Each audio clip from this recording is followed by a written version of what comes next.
Welcome, mental health family. It's so good to see all of you here today. It's good to be back. We took a nice long summer break and just did a reset for everything. And so me and Dr. Whyte are very excited to be here with you. Welcome, Dr. Whyte. And as many of you can see, we have a special guest, and I'm going to introduce him here in just a moment. But good to be back, Mr. Atonte.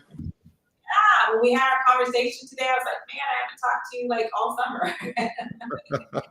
So it was good to catch up, but it's good to be just back here with everyone. I know people are jumping on. They're seeing the reminder pop up on their screen, and they're just jumping on. Want to say a special welcome to, of course, Clint. Always good to see you. But Clint, I have to tell you, somebody beat you. We're not the first one today. I must confess, I'm a little disappointed in you, Clint. This is our third season, but Clint, you are here, so we're good to see you. I think Agnes, I hope I'm saying it right, was the first person. And please put in the chat where you are viewing from. Clint, we know you're in Texas. Longhorn, what is it? Something Longview, Texas? Longview, Texas. Yeah. Good to see you, Clint. Longview, Texas. And of course, Agnes, we're welcome as well. We see Michelle. Yes, Agnes, Michelle is here. So we are just thankful for all of you being here. Looks like we have Deborah hailing as well. Please, Deborah, let us know where you are watching from. Dr. Whyte, it's just so good. I can't believe that this is our third season of Mental Health Monday. Sometimes in my Facebook memory, it tells me like previous programs that we've done over the last few years, and it's always just good to see how many topics we've covered, and just how long we've been able to be doing this. And I'm just very thankful. Absolutely.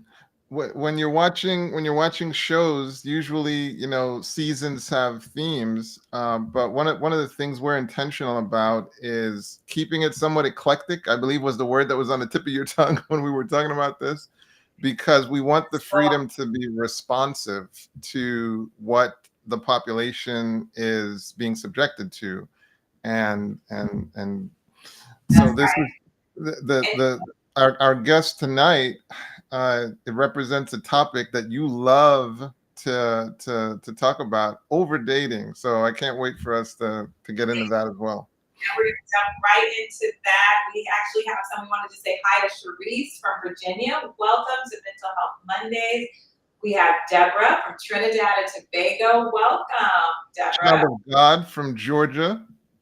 Yes, good to see you here. And so I want to tell you all, especially our regulars that always are watching Mental Health Mondays, definitely share this link on your social media. Let them know that we have a special guest tonight. We're going to introduce him again here just in a few moments.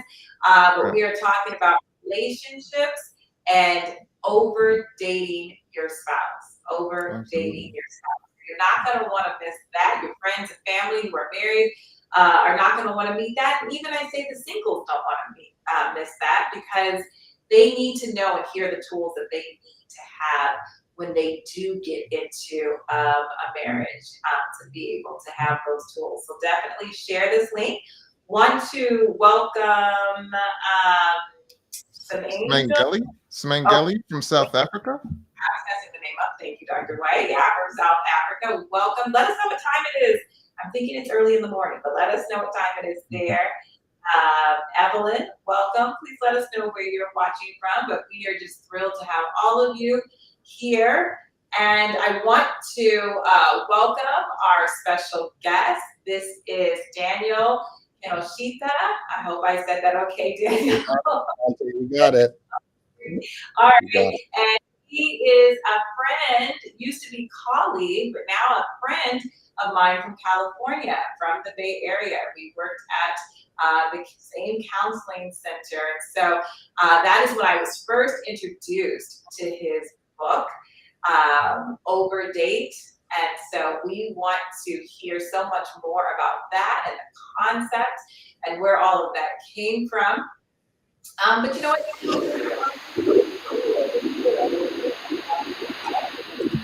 how how long you've become. He's a licensed marriage and family therapist. I will say that. And so how long you've been doing that, and then you can kind of just tell us how you came up with the concept for this book. Yeah, first of all, it's great to see you. It's been a few years, and it's just seems like yesterday though. It's crazy the way how fast time goes, and obviously we're friends on Facebook, and to see your family growing and you guys in ministry, it's such a blessing. And then Dr. Whyte, it's good to meet you, Dr. Ricardo. I'm excited to hear from you as well. I had a chance to watch your guys's podcast. I think it was mental health. Monday on stonewalling. I think that was the one you said too, and I thought that was great because I love Gottman. I love Gottman. So I think it's just a great way to reach people and to educate and share mental health, and of course, obviously, relationships. So it's good to be with you guys today. Thank you for having me, Atonte.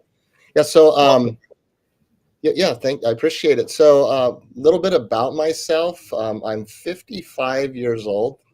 So I am officially a senior, I guess, and I've been married for 34 years this year, which I'm very proud of and blessed to have my wife. I call her, people know her as Patty, but I call her Trish. We got married when I was 21. My wife was 19. I was fresh out of the military, and she was 19. We met at JCPenney's at this little store.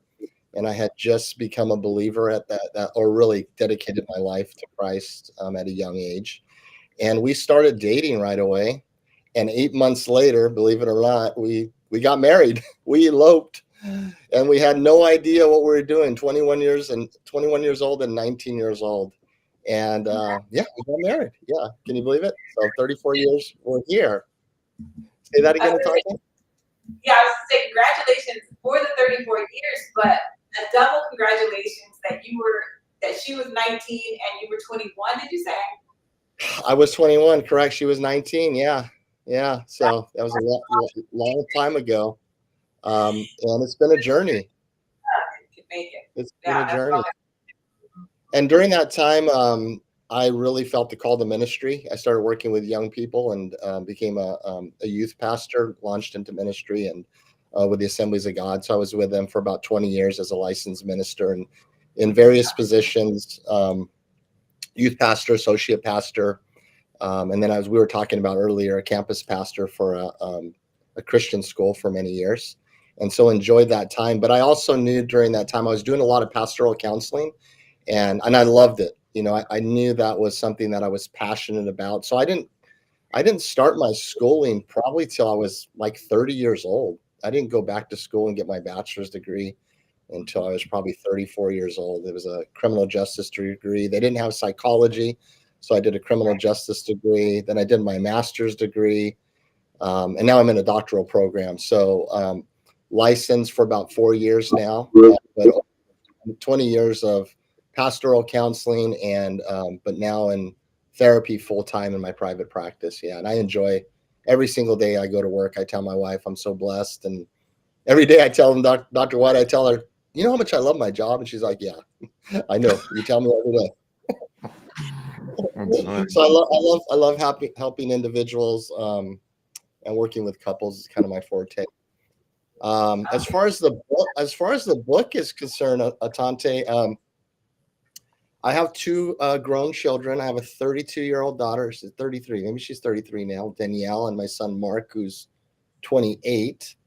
So I think we were all sitting down at the table, and we were talking about longevity in marriage, and they were talking about my wife and I's weekly date nights, and all of a sudden it just popped in my mind. I said, you know, the secret to having a successful relationship is to overdate. And then we started talking about overdating, and I looked it up, and there was no such word as overdate. So I'm like, hey, this might be something kind of catchy. It kind of makes sense. And then and overdating came from learning just the basics and I don't know if Kathy McPhail or Malcolm McPhail are in here yet or not, but I put a forward in my book dedicating it to them because when we were a young couple in their church, they really preached to us, go on a date once a week with your spouse, and that'll save your marriage. And then they would go away every 3 months to get a getaway, and then we would go on all these marriage retreats, and that really at a young age, because who knows what we're doing when we're young, right? And so, but we started dating, and so that concept just popped in my head, and then so I came up with a definition. The definition of overdate is the act of dating your partner on a regular and continuous basis in order to keep the romance, adventure, and love alive daily, weekly, monthly, yearly, and for the rest of your life. And so that's kind of the premise for the book, is that we date every single day. It's not just, it doesn't have to be just once a week. Although I preach once a week, it could be every day. It sounds like that couple that encouraged you to go on a weekly date night, they were reading Signifcant, because that once or maybe they just do it on their own, but that once a week and then go away once every 3 months, once a quarter, because Signifcant preaches that as well, or he teaches that, I should say. Yeah. For the marriages that make it. So that is great. I just want to say that to our audience that you're a part of this program, that we are taking your questions and comments for Daniel or myself or Dr. Whyte. And so you are part of the program to make this work. We are blessed because we're going to have Daniel not just tonight, but we're going to have him for 2 weeks. So we're going to have him next week as well, so we can get a really good understanding of this overdate concept. And you're going to want to, again, share this and let your friends and family know that what the topic is. Those who are married, those who are single, they can all benefit from this. I don't know if you can see that, Daniel, but Veronica said, what a coincidence. Her and her husband got married at 20 years old and are just celebrating their 34 years as well. So they're right there with you. Yeah. Pastor, when did you know that she was the one? Oh my gosh! Now you're really getting me. I put that in the book. Did you get a copy? I had forwarded one to Atonte, so I want to make sure you get one. Well, but don't throw me in a So what happened was is you sent me the audio book, but I couldn't open it. And then I never got another copy. So I sent him the book link on Amazon to be able to read up on it, but I don't think he ever got an actual copy of it. So go ahead, Ricardo. To answer your question, Dr. Whyte, it's when I first saw her, honestly, it was her big brown eyes.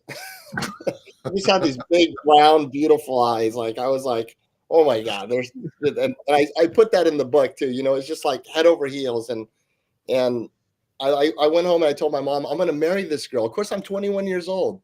I'm 20 years old. And I was just, and so my mom literally comes down to the store and she starts scouting it out. And I say, that's her over there.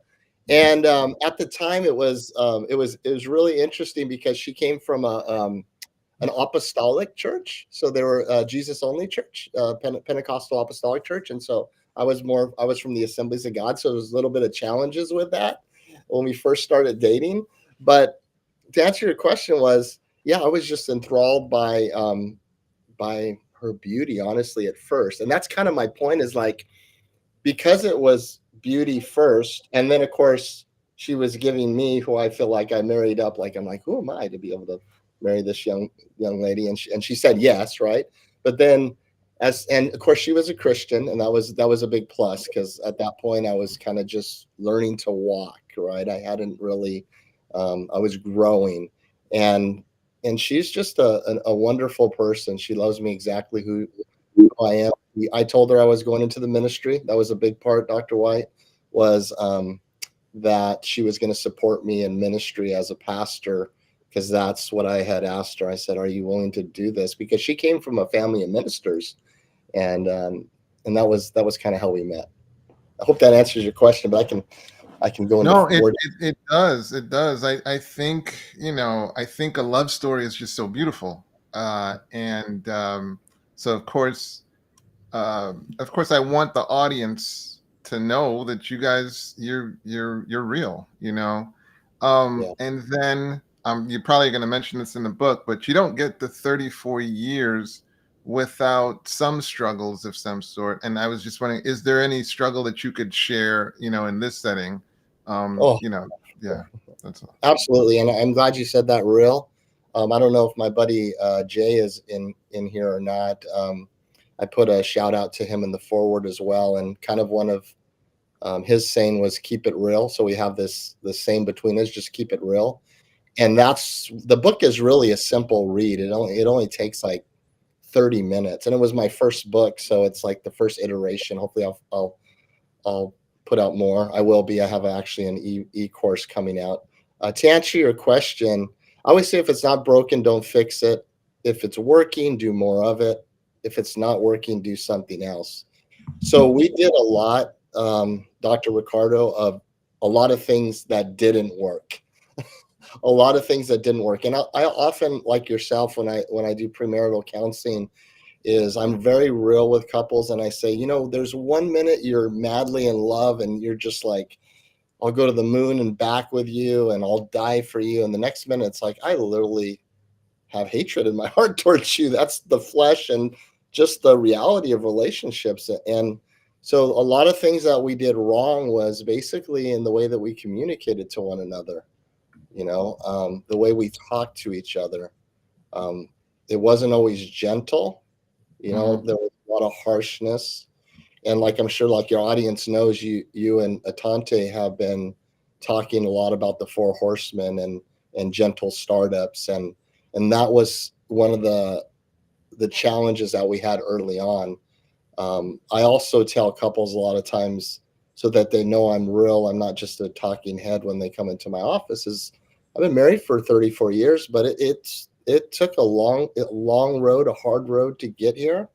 And the first 10 to 15 years were just practicing and figuring it out, because who knows what they're doing, you know, when you're just getting married at 21 and 19. I like people to know, like you said, like keep it real, you know. Well, I think so many couples can draw strength from your story because, you know, a lot of times in settings like these, we'll portray, whether knowingly or not, we'll portray a picture of, you know, these like kind of love stories, you know, the ones we read about in the romance, and we were almost born together. You know? Yeah. We finish each other's sentence, and it's like, dude, I don't know. In my 50 years, maybe I met one couple like that, you know? That's right. Absolutely. Yeah, for the 99%, you got good days, you got bad days, and it's a commitment, you know? Yes. And so, no, I just really thank you so much, you know, for sharing, because I know with the audience, they're like, you know, we try to give them stuff they can take back to their situation. Well, I think maybe we can go into this concept then of overdating, you know? Exactly, Clint. No glamorizing.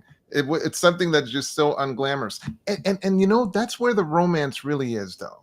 Isn't it? In that realness, in that it's something precious to be able to look a person in the face that you've been with for 34 years and say, I love you. You know?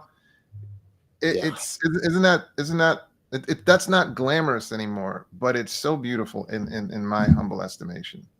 Oh yeah, absolutely. And you're talking about resilience, right? Because you need a lot of resilience. We talk about like the 7-year itch, you know, it's kind of like a saying, the 7-year itch, but there's a lot of truth to it, because you have to endure, you have to have patience, you have to have discipline, you have to have maturity, and just developing tolerance in a sense for poor behavior from yourself and then from your spouse, because that's, you know, we're not, you know, as you talk about, we're not naturally good. We believe, our faith says that we actually, our propensity is to be very egocentric and self-centered. So in this love relationship, that's the competing nature, our nature to want to love my partner, but then my nature that also wants to be self-centered and all about Danny.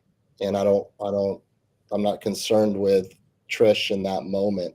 I just want what I want. Therefore, I may throw a verbal grenade at her, and then she throws one right back at me, and so then we're just in a pile of mess.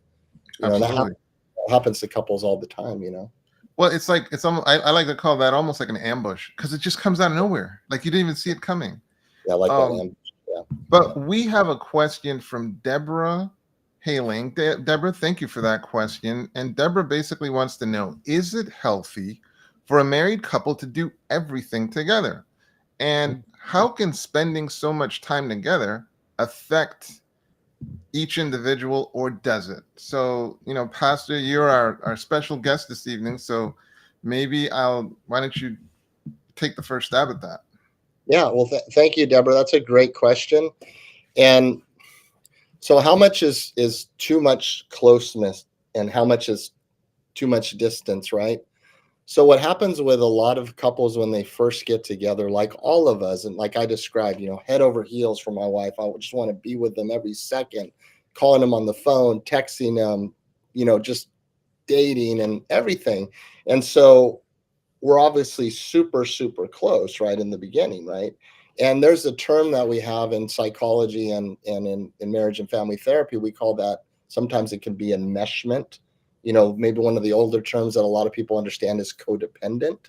And so I believe, and this is what I teach couples all the time, a good amount of closeness is really good for couples, probably a lot of closeness, because there's a lot of people that are too distant. But we also have to have a good amount of separateness. So, the word we use is differentiation of self in psychology. I'm sure Dr. Ricardo's talked a lot about that. So I want couples to still be individuals, but I also want to make sure that they're close as well. But I don't want them to be too close, because then we're kind of up in each other's business and we're driving each other crazy. So I can't get apart from you. And that's where couples say, you're nagging me, or you're regulating me, or you're controlling me, because we're just too close. That's an enmeshed couple. But then if we get too far, and this is often what we see in couples that come into our office, is, one person is upstairs and the person's living downstairs, or they've separated. Now we have too much distance. So Deborah, the idea is to have enough closeness to keep us connected, and to have love, and to have unity, and to have peace, and then also to honor each other's individuality that God gave us, and to support each other in our individuality. That's a good way of balancing, I think, Deborah. And Deborah, I mean, the thing I would add to that is, one of the most powerful words is attunement, because I'm sure now the question is, well, what's right for me and my partner versus another partner? Like I see some couples who they'll spend a lot of time together, but it's not hurting the relationship. They figure it out, and they have personalities that really complement one another. And then you see other couples who they are spending time apart, but their time together is meaningful as well. So you have to then study your partner and conduct the experiments to figure out what's the right balance for you. And that's why we're very comfortable encouraging that if you need professional help to help you guide you through figuring those kinds of things out, feel free. It's only your most important relationship, so it's absolutely worth that investment. But I think that's the other piece, Deborah, is, just figuring out for yourself, okay, you and your partner, all right, what is that right amount of togetherness and differentiation? And because you're looking for that sweet spot. Yes. Good answer, guys. Can you hear me? Loud and clear, Sister Atonte. Hey, all right. My mic just went out. And so I was like having to fix my mic situation. But you guys carried it very well. I could hear you the whole time. So your voice sounds way better this time. Good. I guess it was never really picking up through the mic. I feel like it was anyways, it's all better now. So I won't waste any more time. But I am glad. No, you guys did great with that answer. Is there another answer? Well, I just want to follow up. As you guys were talking, I was going to just follow up with what Daniel was sharing. When couples come together, I like to say that they're like this. You fall in love and you're like this. And then over time, that starts to break apart. There's a whole bunch of stuff that happens in between here, and you start to become like this. But when you fall in love, you're like this. And so doing the dating, especially the daily date nights a week, help to keep you like this. Even though there's things going on here, you can manage them together because you're staying like this versus like this. But I just wanted to add that to what you guys were sharing. Well, I've heard that the neurobiological support for this is apparently in like the first 2 years, you've got oxytocin flowing, you got dopamine flowing, you got those things really flowing. And apparently after about 2 years, it starts to now peter off. So now you really get to see what you have. So well, give it a little time. You said that, doctor, so I would say like overdating can be like a way to increase that oxytocin, right? Just that release, just to continually, have that pursuit going on for one another. Yeah, I love that oxytocin. Yeah, the love hormone. Well, I'm so glad that like we're dealing with this topic because there's a discipline to marriage is what you're really getting at, right? There's a discipline, like, and it doesn't, you don't forge that bond by happenstance. What you're really championing is there's a discipline, and sometimes you feel like going on a date and sometimes you don't. Right. That's exactly right. But you still got to do it, right, Pastor Kinoshita? Yes, you still got to do it. I mentioned, I know not everybody's a sports fan, but I mentioned, like, if you watch Stephen Curry, you get on YouTube and watch Stephen Curry's workout, the greatest shooter of all time, and you see the time and energy by repetition, over and over and over. Repetition is the mother of skill. It's the same way, like you're saying, Dr. Ricardo, is that, you have to put discipline, time, energy, studying, marriage retreats, working on your individual self. I mean, it is a constant, it's work. And a lot of people don't want to work. What the truth of the matter, I know there's plenty of times that I didn't want to work. I'm just like, I'll throw a verbal grenade at you and I'm going to go fishing or something, or I'm going to go, walk the dog, or, I don't want to deal with you right now. That's just the reality of marriage sometimes, right? Like, I think you missed, I don't know if you missed it, Atonte. I was saying that, when I do premarital counseling, we're talking about keep it real. I want to give a shout out to my buddy, Jay Still. I see he posted a question right there. We were talking about keeping it real. And I really believe, when we talk to couples, I don't want to just be a talking head, but we want to keep it real. Right. And I was telling Dr. Ricardo that I would tell couples all the time, premarital, and these are young couples, and they're looking at me like, oh my God, like, you're a pastor and you're a therapist. And I say, sometimes you feel like you're madly in love, and the next second, because of our nature, we're like, I can't stand you. I hate you right now. And that's the truth, right? I didn't want to say it, but the vibe I was hearing was, I want to kill you. But I don't think he wanted to say that. I have said that before, and I'm like, please don't do that. I don't want to have like the police come knocking at my door. Hey, the therapist right now. But that's, I mean, if you think about it, I mean, our nature is, once again, Atonte, I was telling Dr. Ricardo, our nature is not to do good. It's very self-centered and very egocentric. So it's all about Danny. It's not about Patty. And I know I can be very, very stubborn and very self-centered when I'm not right within myself and I'm not right with the Lord, Right. But before we go to Play Still, Candy had asked the question, can you find love over 60? And I mean, I think we probably would all agree that that's sometimes when you can find the best love. Life doesn't start till you're 60. I'm joking a little bit, but it's like by the time you're 60, you've gotten so many things out of the way. You really know who you are. Yes. You're comfortable in your own skin, and a lot of times your compatriots have a level of maturity as well. Right. So I just wanted to, Candy, absolutely, you can find love over 60. In fact, sometimes the best love you might find is over 60. So now I just want to say to that I mean, I witnessed that with my mom and her second marriage. I mean, she was just so happy and so just at ease. And like you said, she just knew herself so much better. So she chose very, very wisely for someone that matched who she was. And they just had the most amazing relationship. So That's it's awesome. definitely possible. It's definitely It is. possible. Okay, now the pastor had a guest who had asked a question. Jay Steele, I think Yeah, it I was. think his name was Jay. Jay.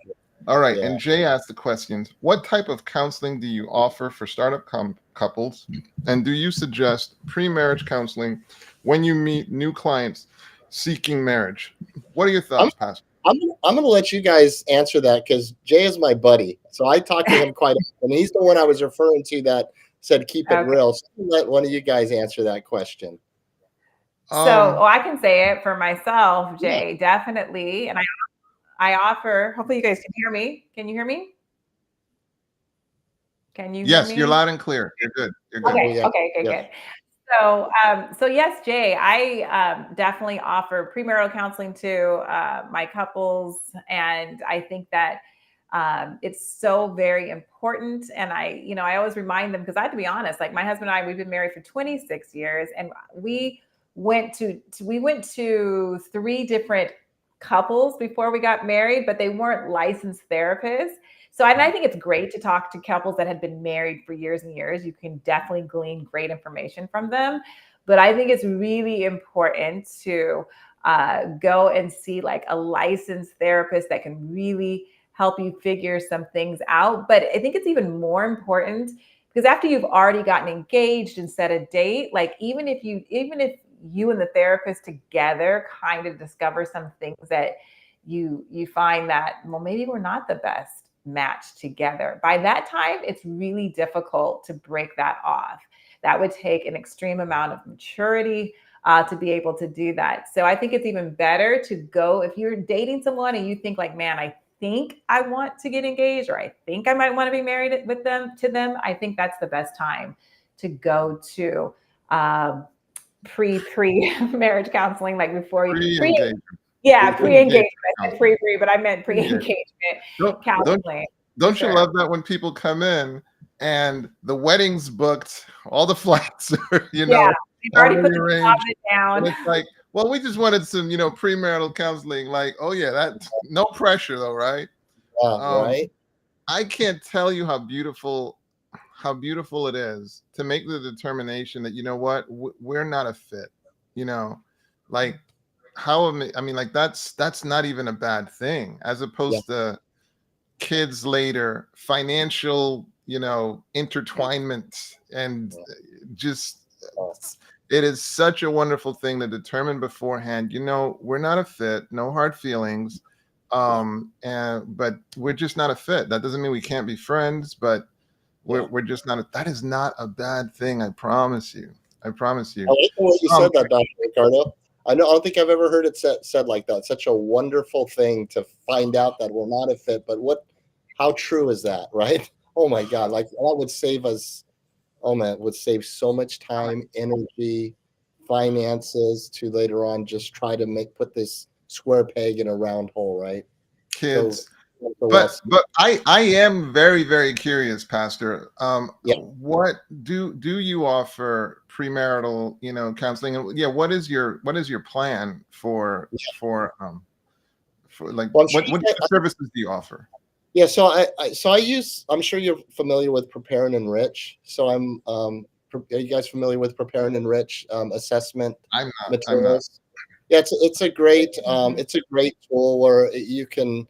When the couple comes in, I can give them an assessment, and they both answer it independently, and then they'll take all the data together, and they'll show you where you're compatible as far as in romance, finances, intimacy, family of origin, and it's a great tool. But like you said, the challenge with premarital counseling is, I wish, like what Atonte was saying, that couples would come in and they're like going to 2 or 3 different counselors or trying to find the right one or doing it over a longer period of time. But unfortunately, it's more along the lines, Dr. Ricardo, what you're saying. They're dropping in like a month before, and I'll get referrals from pastors from other churches, and they're sending them to me. The wedding's a month out, so there's not a lot of time. So a lot of times, what I'll do is I'll take that prepare and enrich assessment, and it'll just give me a list of all the different topics, and I'll say let's talk about the challenges that are standing out. The talking points that are really challenging for you guys, and let's see if we can at least tackle those right now. And then what I'll encourage them, because most of the time they're on that trajectory. They have a date, they have the venue, and they'll say, like, afterwards, keep coming back. So this can be a follow-up, an ongoing, an ongoing assessment, an ongoing giving you more tools and more coaching. But like you're saying, Dr. Ricardo, unfortunately, couples are coming in, and they're not coming in a year out. I wish they were. Yeah, the focus is more the wedding than the marriage. Yep, absolutely. Right. The actual, yeah, the wedding, yeah. Atonte, you no. Thank you for providing those, providing that clarity. And now we have my husband. My husband doesn't bring me flowers like other men, but he'll spend days building and planting flower beds for me. Veronica, that was romantic, right? That was powerful. okay. I believe love is in everyday care and nurturing. And do you think this is normal? Hey man, can I use that illustration, Veronica? That's beautiful. That was what I would call gangster. As somebody that was gangster, man. Oh my goodness, Veronica. Beautiful. That was beautiful. I'm gonna read that again. That was so powerful. My husband doesn't bring flowers like other men, but he'll spend days building and planting flower beds for me. I believe love is everything. That's beautiful, Veronica. That's hot, beautiful. And you said, is that normal? Unfortunately, it's not as normal as it should be. It should be normal, but it's not as normal as it should be. If it was normal, if it was the majority of marriages, you probably wouldn't need LMFTs. You wouldn't need therapists, marriage therapists. That's right. But that's absolutely beautiful. Absolutely don't take that for granted. That was beautiful. But Mr. Roderick, if you're listening, after you've gone through all that trouble, pick the girl some flowers, please. This is another question. Here's another question. It says, so should you date for at least 2 years before getting married? And this is in response to that when I mentioned that the hormones have you on a high, the dopamine, the oxytocin, even like serotonin, it's just on a high. And so it kind of peters out after 2 years. Well, that could be an argument to giving your assessment the time. But part of why we will always warn you, we're not your mental health practitioners. And you really have to take some of these questions to a therapeutic setting. Is what if a person was terminal, right? Like now, do they have to wait for 2 years? So there are different situations for different people. And so like you have to now, with the counsel of your mental health team, kind of factor in what it is that we're mentioning. But every situation is different. But that said, the guiding principle is it's so important to give things time. Besides the hormones just having you on a high and really and truly kind of interfering with your ability to assess objectively, you just need time sometimes for people to show who they really are. As men and women, people have a marvelous ability to put on a show and kind of hide who it is they really are. And so that's why sometimes you really just have to give it time, because with time, people are going to reveal who they are. So now, is that 2 years? Is that 3? Now that can vary. And there is such a thing as waiting too long also. Yes. What are your thoughts though? That's my spiel. Well, I agree. Go ahead. Go ahead, Atonte. Well, okay. Well, no, I definitely agree with what you said, Dr. Whyte. And, I give our example, my husband and I's example, and I say we were an outlier, that the way that I believed God was leading us is not the traditional way that that should be or works for most people. I mean, I think we got engaged after 2.5 months. Now that is an outlier, meaning that is not for everyone. That is not, I tell my kids that too, like that doesn't, but we had, I don't know. It's just, we had some different set of circumstances and God knew where we both were. And he just brought that together. And I can say that it's been a blessing, but I can also say that we grew within this 26 years, which all marriages do. People do grow within their marriage. And I can say I'm more deeply in love with him now than I was 26 years ago. And we've matured so much and we have learned so much on how to be happily married that I can say 26 years now, I'm much more happily married more married now than I was in the first probably 5 years, because we were learning so much about each other. But I think it's very good to take that time. Does it have to be 2 years? It doesn't have to be 2 years. There's no strict timeline, but you should deeply know who you are marrying and take that time to get to know each other. Did you want to comment, Pastor? Or? No, I agree with both of you. I think we're all cruising along the same pathway. Well, for myself, I just had a level of immaturity and like just self-centeredness. I don't want to blame it on the profession, but like going through med school was just such of an ordeal. Like you really divert a lot of resources to yourself. And so you can get into the habit of doing that. And before you know it, you're being neglectful. And so I definitely had to grow quite a bit to learn to be more attentive, learn to be more other focused. So I think that time, oh my goodness, like I think if we would give ourselves a little bit more time and take it seriously and make the investments in time and resources necessary to hone these skills. We do not leave the womb knowing these skills. There are some things that are so counterintuitive, counterintuitive. Right. Being vulnerable is not easy. You have to learn how to be vulnerable. And I mean, so these are some of the things that happened in a therapist's office that you can be taught some of the skills that will help you in your relationship. And like I said, as I mentioned, that dopamine, wave, you feel like you don't need it or like you won't need it, not understanding that that's going to wane after a while. And like, for example, Pastor, you mentioned that she's beautiful, but she's not the last beautiful person you've met, I'm sure, in your life, and so, and that can sometimes ambush people because they're like, well, I find that there are other people that are attractive, and now what do I do with that? That's right. And so I'm amazed at the discipline that goes into building longevity and quality in your relationship. So time is a big thing to talk about. And expectations. Yes. I think the expectations that people have from, like you're talking about, that first love at first sight, and then you forget about the expectations. What are her expectations? What are his expectations? And then when you fail to meet those expectations, what do you do with that?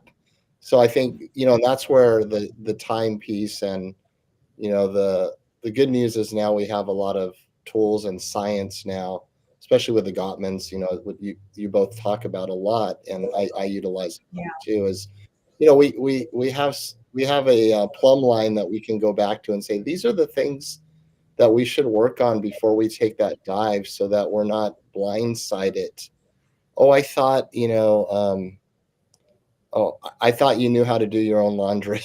I thought I didn't know I was going to have to do your laundry, or I thought, or taking out the trash, or, what are, this is the way I was raised and that was the way you were raised, or who does the cooking, who does the cleaning. It's amazing how many people get divorced over just little arguments like who takes out the trash. they're in fight. They put each other in fight or flight over simple things like that. So expectations, I think 2 years, whether it's a year, whether it's 6 months, is, just really, knowing what you're looking for, what your expectations are, and can my partner meet those expectations? And if they can't, they need to be brutally honest with me. And then that's what you were talking about, Dr. Ricardo. Wouldn't it be nice if we, I think you used the word wonderful feeling, that I knew that, oh, you wanted me to take out the trash the whole time, and there's no way I'm going to take out the trash, so we're not going to get married. Right. Right. It's just I guess where I'm coming from is I cannot tell you what. So obviously I'm at a community hospital here in San Bernardino, and I can't tell you how many couples or how many individuals will come in sometimes with a suicide attempt after a suicide attempt because a relationship broke up. Yeah. And it's like, and now you're sitting there as a married person and you're thinking, like, I promise you there are some worse things than a relationship dissolving. Right. Now, obviously, I can get, sometimes there's betrayal and all these other kind of things, which can, of course, magnify the pain. But coming to a conclusion and a resolution that this person is not for me, or it not working out, how much better that it happens now, as opposed to 3 kids later, as opposed to families, connected, as opposed to careers and geography, and it's not like I'm, but it's not like I'm disregarding people who might be going through those very things, sincerest sympathies to you. But with regard to young people, this is not the reason to harm yourself, and this is not the reason to feel like all is lost. And keep in mind, on the other side of those experiences can often be the love of your life. That's right. If you hang in there, if you do the work. So this is just a perspective from the other side, where we see tons of people whose relationship is unraveling at a time where they're like, man, I could have spared myself so much more pain prior to making this investment in terms of getting married, so to speak. So true.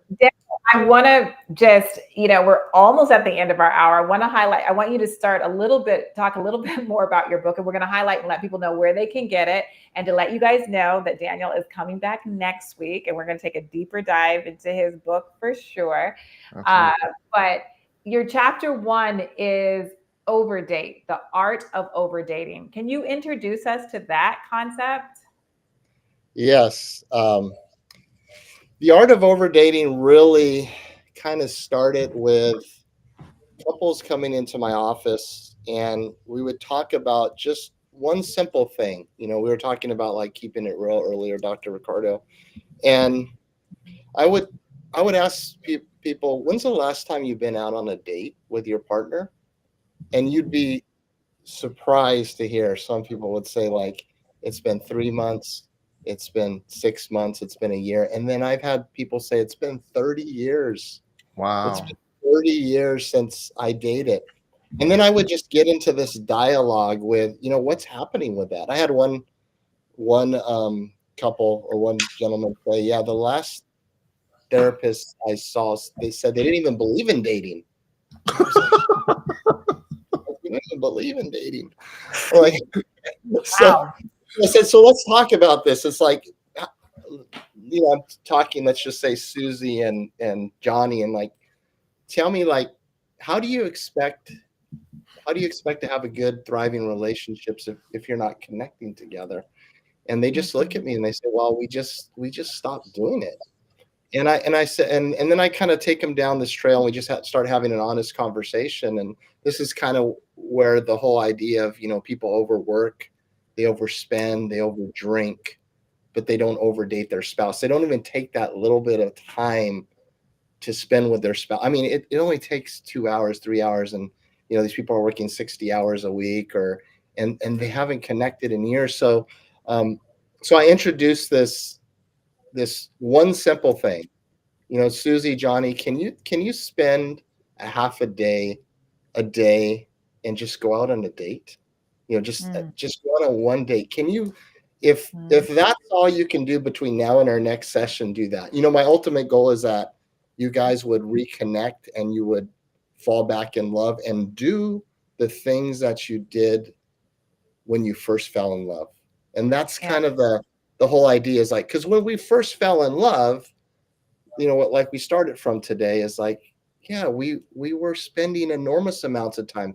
We couldn't keep our hands off of each other. Is it going to be like that all the time? Like Dr. Ricardo was referring to the oxytocin. Not all the time, and not all of us have that much time, because we're dealing with couples that are, at different stages. They're in their 20s or 30s. For us, we may have a little bit more time because we've been around a little bit more. So, and like I told you before, I have a lot of time on my hand right now, so it's really nice. I feel like we're dating every single day. That's why I kind of try to practice what I preach. But if I can get them to get the concept of just dating once a week when they didn't do it, I'll like that. This will save your marriage. I mean, I know that's a pretty lofty goal. This will save your marriage if you start connecting, because there's a lot of other moving parts, as we assess them. But let's get you guys to start dating again. And so, once again, people overwork, they overspend, they overdrink, they do a whole lot of other things, but they don't spend time to date their spouse. Now, Pastor, when they go on this date, they should take their cell phones, right? And it's okay if their faces are buried in the cell phone. Like what are some of the core principles that guide a date? Yeah, it's interesting you say cell phones, because I have a chapter. It's called "I just text to say I love you," and how there's been studies on how we can use technology actually to encourage our relationships. But unfortunately, that's what you see, right? You go out to a restaurant, you see couples there, and they're just texting, right? They're not connecting. So, one of the things is say this is individual time for you guys to reconnect. Put the multimedia away, sit down and have a real conversation. This kind of goes into like a check-in too. I mean, I'm kind of getting ahead, because one of the chapters in my book is checking in. So, and Gottman, really preaches, check-ins, right? Ritual check-ins with each other. So, but the date itself is just to get them to connect, do the things that you did from the beginning. Because a lot of times when they first start, they're so far apart emotionally, physically, psychologically, spiritually. They're so far apart in all those domains. I just initially want them to come together physically and try to reenact in a lot of way. Maybe we'll call it a corrective experience, right? Coming back and going a date to your, was it the boardwalk, Santa Cruz Beach boardwalk, or Monterey, somewhere where you first connected. And then after that, we'll go deeper into, giving them some tools but I want to get them out of the house and away from the kids and away from work and away from busyness of life. Yeah, stressors. And it's hard because I often tell couples all the time when they come back in, so are you guys keeping your date night? And they'll go, well, this and that. And then I'll go, well, you know what? You're just burning up $100 bills. You're burning up 100. I literally say that. I got that from a mentor of mine. You're just, I'm going to have to fire you because I can't take your money. You're burning up. I love it. I love it, Daniel. I love it that you tell them that, because it's true. It's true, because you're sitting here trying to work with them and encourage them what to do, and they're not doing it. It's like, you're not God, right? You're not a miracle worker. They have to put in the work. The real work is once they leave the office. That's when the real work happens. And so the real work is when they start going on those dates. So I love that you share that with them.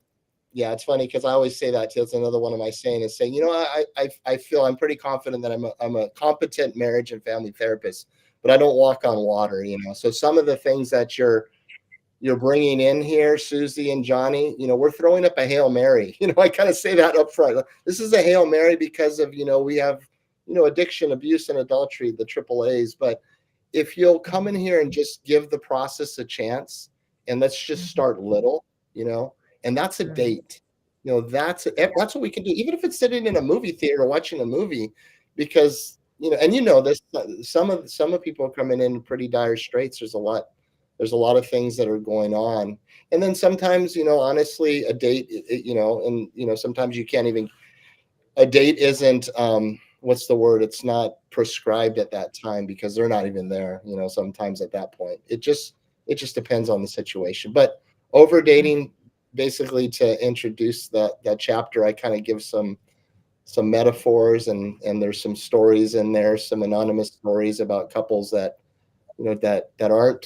aren't doing the things that they used to do when they first fell in love. And I really try to encourage let's go back, let's try to recapture what we did in the beginning, why you first fell in love with Susie, right, or Johnny, right? And once we capture, we have something to work with. I was just going to say that, and I know people are thinking like, oh, we don't have, their schedules, or their life is so, maybe their schedules are so different. And I always tell, couples that have like kind of different schedules, or kind of not the traditional schedules, like with their work too, they can be creative. Like, especially during COVID, I remember I had this couple who they worked from home, but it couldn't be a date night. It was a date mid-morning, meaning they had this break that they both had together, and they lived in an area where they could go on a hike. And so they could go like on an 1.5-hour hike and just kind of spend some time together, go on a long walk. And that was like their weekly date time at that time, because that's what their schedules allowed them to do. And so I was just using that as an example to be creative, and go do the things that work for you. Like, what me and my husband do may not be what you and your husband or your wife like to do. So you definitely just find what works for you for these date nights. That's so right. Don't be discouraged. Well, Daniel, we want to let them know, because first of all, again, he's coming back because we had such great discussion between the three of us and you and your questions about, marriage and all the different questions and comments that you had, that we've only just barely scratched the surface of Daniel's book, but we're going to go deeper, and he's going to come back next week. So definitely be right back here for Mental Health Monday. Bring some friends and some family with you, because any married people, they need to hear this. So anybody that's married needs to hear this. So tell everybody and the singles too. So that's really everybody Bring them back here to Mental Health Monday with you next week. But just in case you guys want to get the book so that you can already start reading and be prepared for next week, we want to let you know how to do that. So Daniel, what's the best way for them to be able to find your book, Overdate? Just go on Amazon and search Overdate, and it'll come up on there. I think it's like $12.99, and just encourage people. It's really easy read. It's so easy. It's like, it was first book I wrote, so 30-minute read, and there's some principles in there that are really easy to put into practice, and I hope it's a blessing to y'all. Did I hear something about an audio version as well? Yeah, I was going to say that. I don't know what happened, but there is not an audio version right now. There's an ebook. That's what I tried to send to you, Atonte. So I'm going to try and if I can get Dr. Ricardo's email address, and I'll try to send it both to you guys. I'd actually rather send you guys actual hard copy. So I'll do that for you guys. So, but I can't wait to get my copy, because this sounds amazing. And I can't wait to share this with my audiences, because I just think this is just so beautiful. Only thing I want to add is, like, for those of you that say, hey, I can't even get in the room with this person yet, don't forget about 10 minutes, like 10 minutes of intimate time, like where, this is non-sexual, and it's non-sexual, but it's no distractions, just 10 minutes, no distractions. And that can be a nice build-up to get you to, all right, now we can expand it. Let's get to the date. But you don't have to date, you get to date. You get to date. So I can't wait to continue our discussion. I'm looking forward to my copy of the book. Get your copy. And your copy out there. I just want to answer this question though, because it's a great question. Whose responsibility is it to establish date night? And I just want to say this. I tell you can answer, Daniel, and Dr. Whyte, you can answer too. But I tell my couples to switch it up. So the wife does it one week, and then it's the husband's the next week. And so they alternate. And that way they're planning and they get into their planning. So That's what I tell them, but do whatever works for you and your you and your spouse. But go ahead, you guys. Just We'll take give us Daniel the last word. We made it a contest. We made it a competition.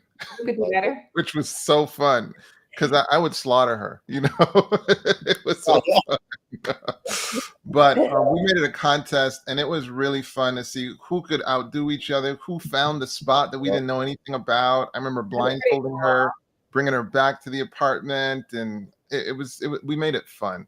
What are your thoughts, Pastor? Yeah, I think a combination of both of those, and making a list of all the things that maybe I want to do and my wife Patty wants to do, and then rotating them, and because so many times it gets so unbalanced, especially when there's hierarchy issues. So I think a combination of all those things, flip-flopping, making a list, competing, like, hey, how can I outdo you? I think that's cool. I think a combination of all those things. Love it. Love it. So hopefully that gives you some ideas and to be creative and how you and your spouse are going to do it. But I'm glad you're already thinking like, okay, how are we going to do this? That is great. That means that this program inspired you to start thinking differently, to be able to create date nights for you and your spouse. So again, we're going to be doing part 2 next week. That's 7 p.m. Central right here on Living Manna Church YouTube channels. So definitely be back. Bring all your people, because everybody needs to hear this. The married couples, the singles, they need what it's like to overdate your spouse. And that's what's needed. As Daniel says, we overdo so many things, but this is the most important thing, what we're doing in our marriage. So looking forward to seeing you guys next week, and can't wait to see what part 2 is going to bring and that information that it's going to bring to all of you. So be blessed, and we will see you next week. Absolutely. Bye, everyone. Pleasure meeting you, Pastor Daniel. Nice to meet you, Dr. Ricardo. Good to see you.